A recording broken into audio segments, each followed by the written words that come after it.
Oke, selamat berjumpa kembali di channel YouTube Cara Terunik Channel ya. Di video kali ini kita akan bahas mengenai fungsi dan jenis cairan infus ya.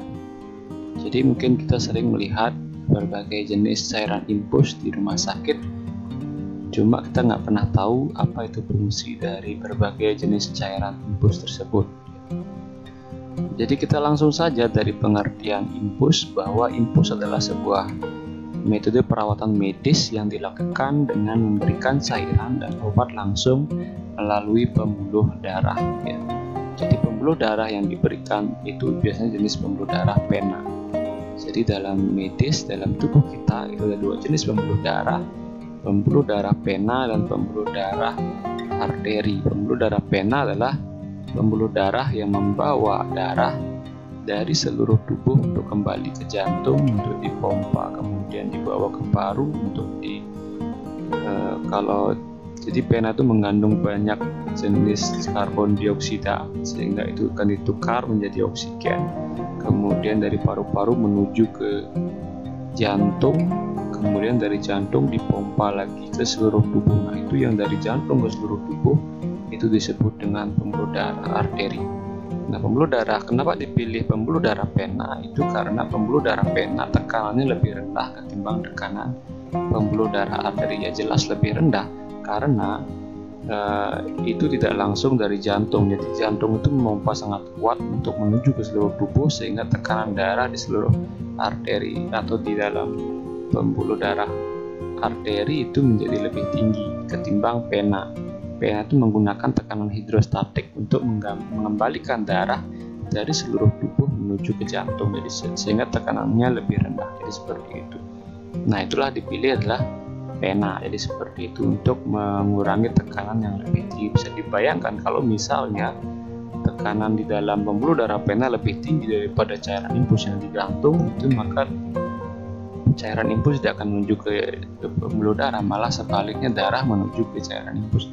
Makanya tidak jarang terjadi kasus makanya di cairan infus harus posisinya di atas gitu ya.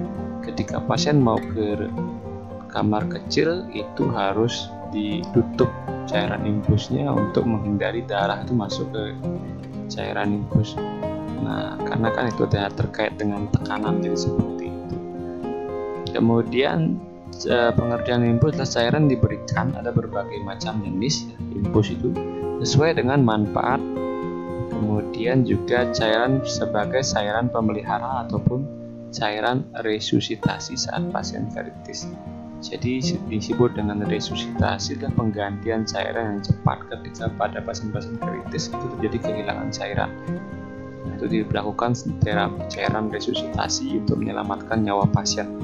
Kemudian pemberian cairan infus dilakukan oleh perawat itu melalui pemasangan jarum infus dalam pembuluh darah. Nah, ketika berpikir jarum jangan takut, karena jarum dalam pemasangan infusnya bukan jarum logam ya, tapi jarum yang elastis, yang lentur. Jadi ketika dia masuk ke pembuluh darah itu tidak akan membuat rasa sakit di dalam pembuluh darah. Terus juga karena pembuluh darah itu tidak ada sebuah saraf untuk nyeri ya, untuk merespon nyeri, sehingga ketika sudah masuk ke area pembuluh darah pena tidak akan terasa sakit. Mungkin akan terasa sakit ketika pertama kali ditusukkan karena yang mengantarkan itu adalah menggunakan jarum logam, tapi setelah menyampai pembuluh darah, jadi jarum logam itu akan ditarik, kemudian yang tersisa yang masuk ke dalam pembuluh darah adalah jarum yang elastis yang terbuat dari plastik ya, tapi lebih lentur, jadi seperti itu, sehingga tidak ada rasa nyeri ketika sudah berada di pembuluh darah. Jadi tidak usah khawatir dengan pemasangan infus. Jadi jangan berpersepsi bahwa dipasang infus itu menyakitkan, tidak, tapi ketika dilakukan prosedur yang tepat kemudian masuk ke area pembuluh darah pena yang tepat, maka tidak akan ada rasa nyeri. Nah, apabila dipasang infus nyeri ya mungkin terjadi lebitis atau infeksi di area tersebut, makanya harus selalu dirawat ya. Dicek untuk pemasangan infus, tidak boleh lama-lama karena itu bisa berisiko terjadinya infeksi pada pasien dengan pemasangan infus. Kita lanjut. Tujuan pemberian infus adalah memberikan cairan kepada orang yang mengalami kekurangan cairan atau dehidrasi akibat dari karena penyakit, sakit, atau mungkin karena melakukan aktivitas yang berlebihan. Yang kedua itu memberikan obat antibiotik secara langsung ke pembuluh darah. Jadi tidak jarang ketika kalian masuk rumah sakit itu selain pemasangan infus untuk memberikan terapi cairan, itu tujuannya untuk mempermudah memasukkan obat atau bisa memberikan antibiotik melalui infus. Karena kalau diberikan lewat pembuluh darah, obat itu akan lebih cepat bereaksi ketimbang kita konsumsi secara oral atau melalui mulut ya. Nah, itu akan lama prosesnya dan karena terjadi proses penyerapan di dalam usus, sehingga tidak 100% obat itu terserap dengan cepat ketika diminum ya, ketimbang diberikan melalui pembuluh darah itu lebih cepat reaksi. Sehingga untuk kasus-kasus tertentu langsung diberikan antibiotik melalui pembuluh darah untuk mempercepat proses obat itu masuk ke seluruh darah, jadi seperti itu. Kemudian sering juga dipakai untuk anti nyeri ya. Jadi orang dipasang infus plus ditambah dengan obat anti nyeri. Biasanya pasien-pasien post-op atau pasien-pasien yang mengalami nyeri hebat itu akan ditambahkan anti nyeri melalui cairan infus sehingga lebih cepat proses untuk menurunkan nyeri, jadi seperti itu, dan juga lebih cepat obat itu bereaksi karena dia lebih cepat langsung menuju ke seluruh tubuh, jadi seperti itu. Kemudian juga pengobatan kemoterapi pada pasien-pasien kanker. Pada pasien kanker itu memang selalu menjalani terapi kemoterapi sehingga memerlukan jalur pemberian langsung ke pembuluh darah melalui infus, jadi seperti itu ya. Kemudian, ini berbagai jenis infus dan manfaat. Nah, cairan infus itu secara garis besar berdasarkan berat jenis cairan dan juga besar molekul itu dibagi menjadi dua, yaitu cairan infus kristaloid dan yang kedua cairan infus koloid. Nah, dua jenis ini. Cairan infus kristaloid itu ada berbagai jenis juga. Ada yang paling sering ditemukan di rumah sakit itu disebut dengan cairan infus salin yang berwarna agak, jadi ada tulisan natrium NaCl gitu ya, NaCl 0,9% gitu biasanya. Infus salin, kemudian cairan infus serinjer lakatnya agak lebih merah, kemudian dextrose yang biasanya diberi agak warna hijau, jadi seperti itu. Nah, itu ketiga jenis itu disebut dengan cairan infus kristaloid dengan jenis molekul yang lebih kecil ketimbang koloid itu ya. Kemudian cairan infus koloid itu dibagi lagi, ada jenis albumin, dextran, dan gelatin. Dan masing-masing ini saya akan jelaskan satu-satu jenisnya dan juga saya tampilkan gambarnya. Nah, cairan infus kristaloid itu adalah jenis cairan yang paling sering digunakan di rumah sakit ya. Jadi paling sering digunakan di rumah sakit. Kemudian ya hampir setiap orang yang masuk rumah sakit itu pasti pertama kali pasti ketemunya adalah cairan kristaloid ya. Nah, cairan infus kristaloid ini memiliki partikel lebih kecil sehingga memudahkan berpindah dari pembuluh darah menuju jaringan sel dan jaringan tubuh lain. Jadi dia sementara berada dalam pembuluh darah, habis itu dia akan menyebar ke seluruh sel dan jaringan. Jadi karena partikelnya lebih kecil dan mudah berpindah ke berbagai sel.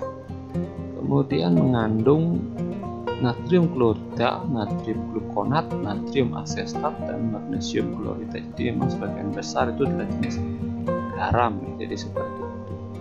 Dan memang tubuh selalu membutuhkan ya anion dan kation atau sebuah cairan yang bersifat garam, jadi seperti itu ya, untuk menyeimbangkan pH, kemudian elektrolit, dan menghidrasi tubuh dengan cepat sehingga tepat digunakan untuk cairan resusitasi untuk menyelamatkan nyawa pasien karena dia cepat diserap. Nah, itu bagus untuk pasien-pasien yang mengalami dehidrasi.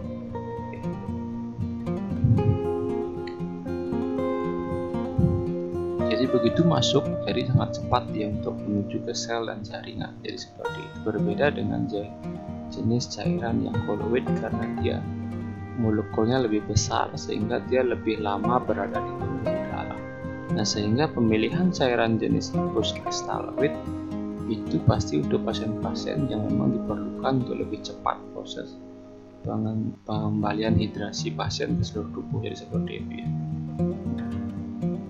Nah, kita akan menuju ke jenis cairan yang termasuk jenis kristaloid ya.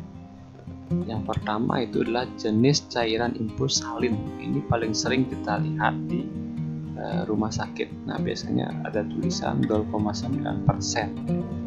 Jadi itu termasuk adalah kandungan garamnya ya. Yang paling sering adalah natrium klorida. Nah, ini paling sering kita lihat di rumah sakit, biasanya pada pasien-pasien dewasa ya. Itu pasti akan diberikan cairan ini. Dan di sini sudah tertulis sebenarnya di dalam botol cairan infus apa aja kandungannya dan berapa gram kandungannya tersebut. Jadi seperti itu, sampai elektrolitnya apa saja. Di sini ada osmolaritas, kemudian ada elektrolitnya natrium, kemudian klorida berapa milimol per liter, jadi seperti ini kita bisa lihat di sini. Kemudian di sini tertulis juga expirednya, kemudian berapa cc untuk isinya ya. Ini 1000 cc 1 liter. Nah, ini ada juga expirednya, jadi seperti itu. Nah, manfaat dari cairan infus salin itu adalah untuk mengganti cairan yang hilang biasanya karena muntah ya, diare, mungkin karena pendarahan, bisa juga karena asidosis metabolik pada pasien-pasien tertentu ya, pasien-pasien yang risiko terjadi asidosis metabolik, pasien-pasien diabetes ya yang komplikasi. Kemudian pasien-pasien shock juga ya karena dehidrasi berat, jadi seperti itu. Selain itu, cairan infus salin juga berfungsi mengembalikan keseimbangan elektrolit ya, dan berfungsi sebagai cairan resusitasi. Jadi cairan resusitasi itu adalah cairan yang memang diperlukan segera untuk mengganti cairan yang hilang dalam tubuh ya. Nah, ini untuk menyelamatkan nyawa pasien ya, di UGD itu akan diberikan terapi cairan resusitasi ya selama 6 jam sebelum dia setelah proses resusitasi baru main dalam cairan. Jadi diatur sedemikian rupa untuk masuk ke dalam tubuh. Jadi di hidung berapa cairan masuk dan cairan keluar gitu biasanya. Kalau pertama-tama terjadi dehidrasi ya akan dilakukan resusitasi, jadi dimasukkan cairan yang cepat dalam jumlah yang banyak seperti itu.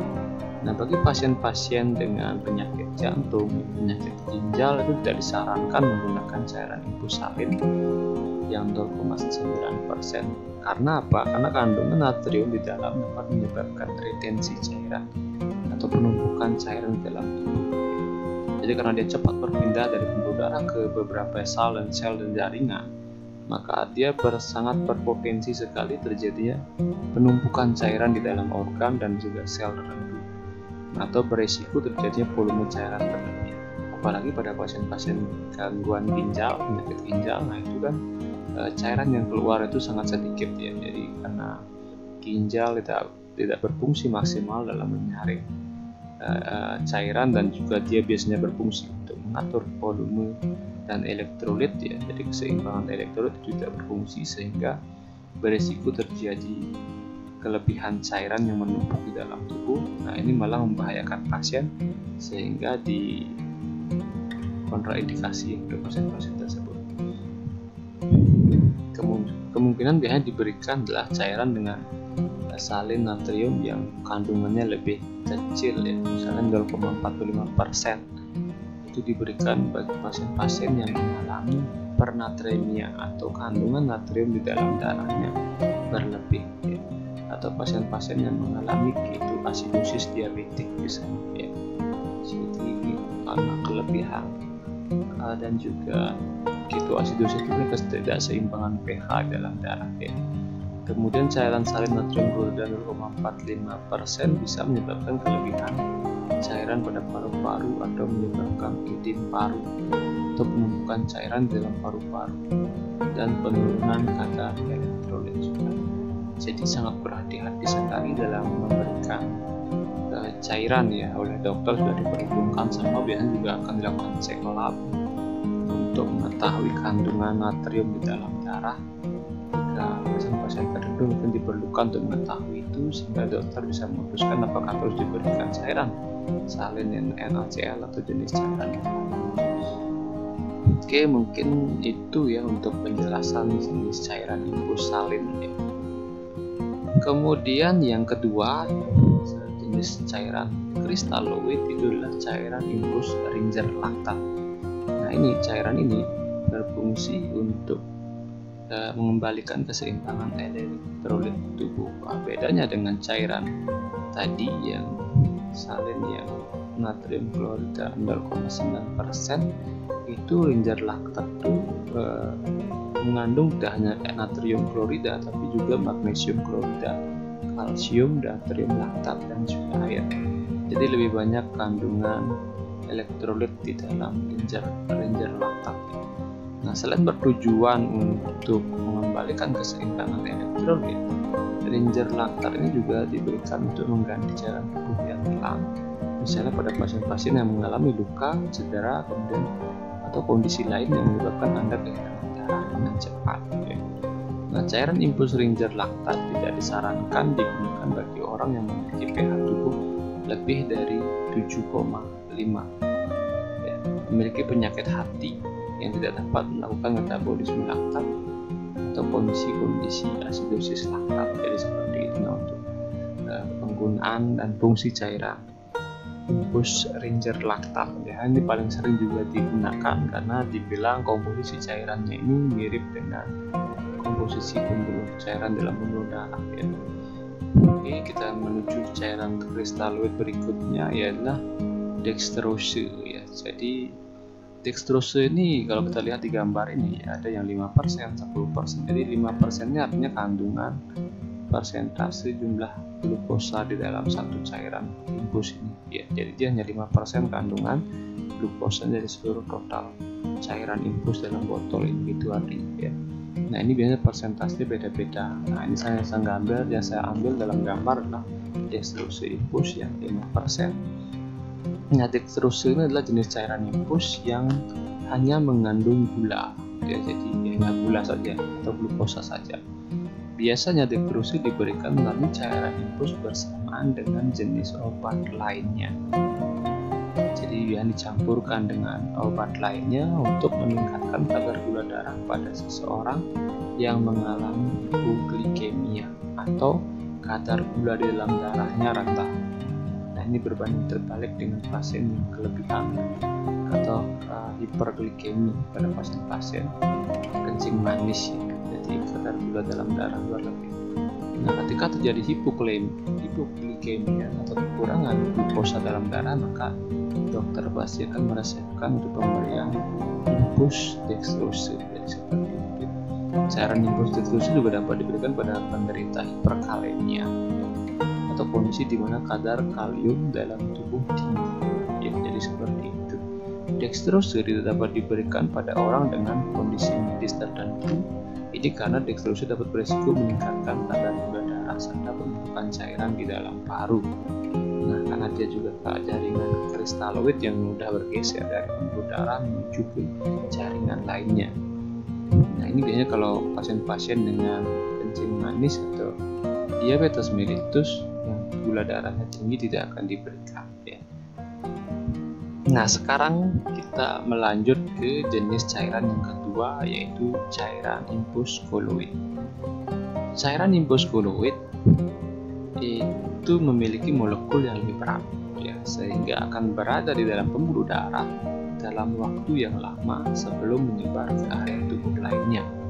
Cairan infus koloid ini diberikan pada pasien-pasien yang menderita sakit kritis ya, pasien-pasien yang melakukan tindakan bedah, pasien yang melakukan transfusi darah, serta pasien yang melakukan terapi penyakit ginjal baik menggunakan mesin hemodialisa atau yang lainnya ataupun tidak ya, karena kalau pasien-pasien ginjal itu tidak boleh terjadi penumpukan cairan di dalam tubuh. Jadi sehingga ya kalau jadi infus dipertahankan biar cairan infus itu berada lebih lama di pembuluh darah, sehingga cairan koloid yang dapat diberikan pada pasien-pasien gagal ginjal kronis. Nah, adapun jenis cairan koloid yang diberikan di rumah sakit ya, kita bahas satu-satu dan juga gambarnya. Nah, ini adalah contoh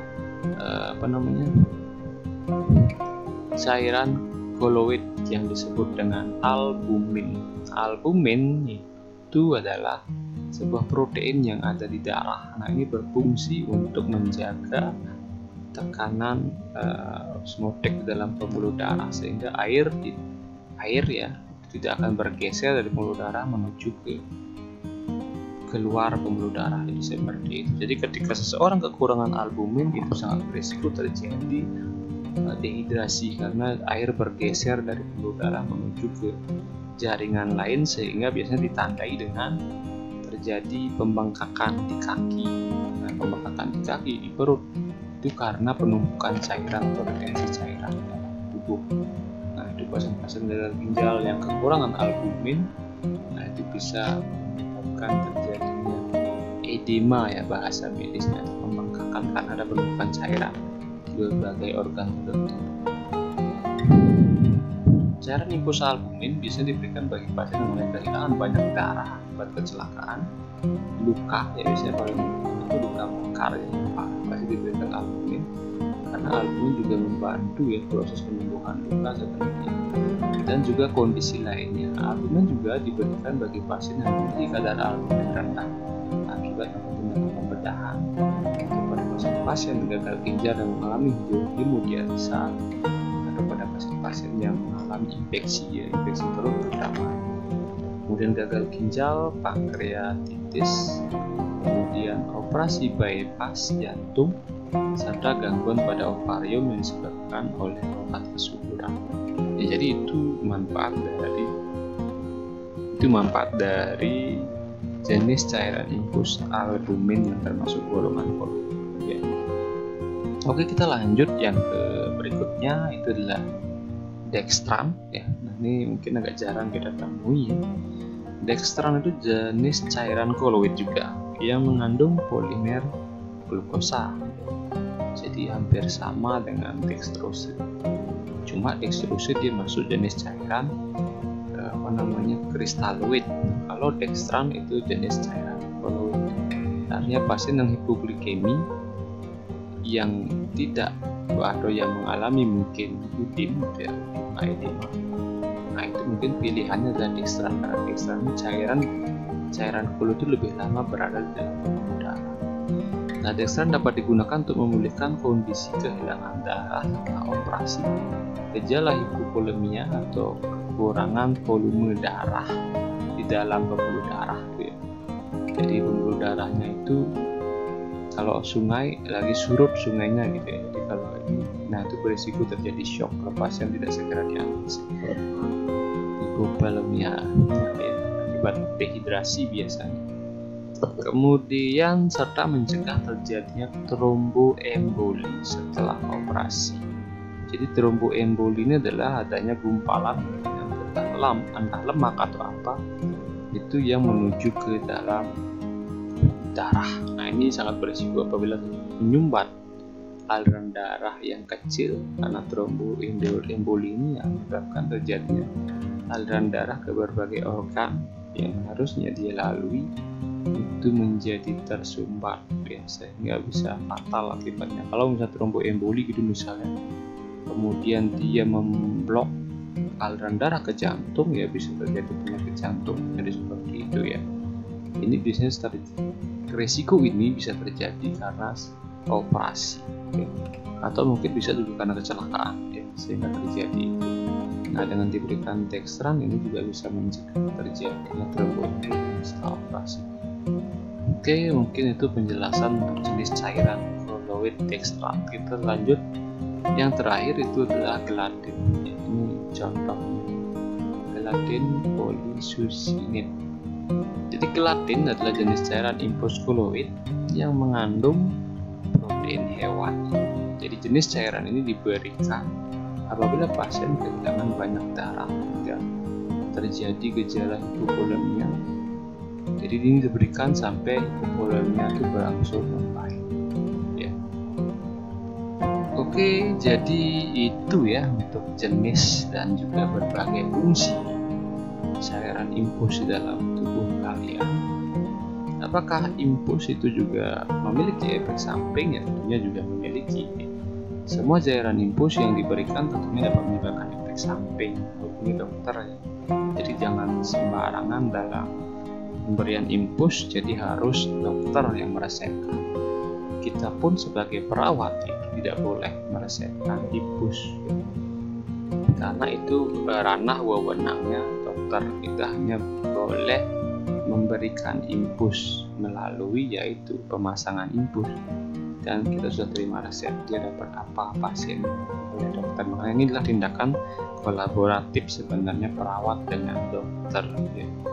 Jadi bisa terjadi beberapa akibat kalau ini ya, pemasangan infus itu juga berisiko karena banyak efek samping. Bisa juga terjadinya nyeri ya di area penyuntikan infus ya, mungkin ya itu karena infeksi. Kalau terlalu lama dipasang infus ya menjadi risiko iritasi, bengkak kayak gitu di area penyuntikan infus. Makanya harus sering diganti ya, kalau lama dia misalnya lebih dari 7 hari ya itu harus diganti lagi dengan jarum yang baru dan di tempat yang baru untuk diberikan terapi infus. Ya mungkin itu aja dulu penjelasan dari saya mengenai jenis-jenis infus dan juga berbagai manfaatnya dari dua jenis cairan yang kristaloid dan juga koloid. Oke, jangan lupa like, kemudian komen, kemudian share ya video ini, dan juga kalian subscribe, kemudian aktifkan tanda lonceng sehingga saya lebih banyak bisa berkontribusi membagikan video-video mengenai info kesehatan juga keperawatan ya melalui channel YouTube ini. Oke, mungkin sekian dulu dari saya. Saya ucapkan terima kasih telah menonton channel YouTube saya. Sampai berjumpa kembali di video selanjutnya.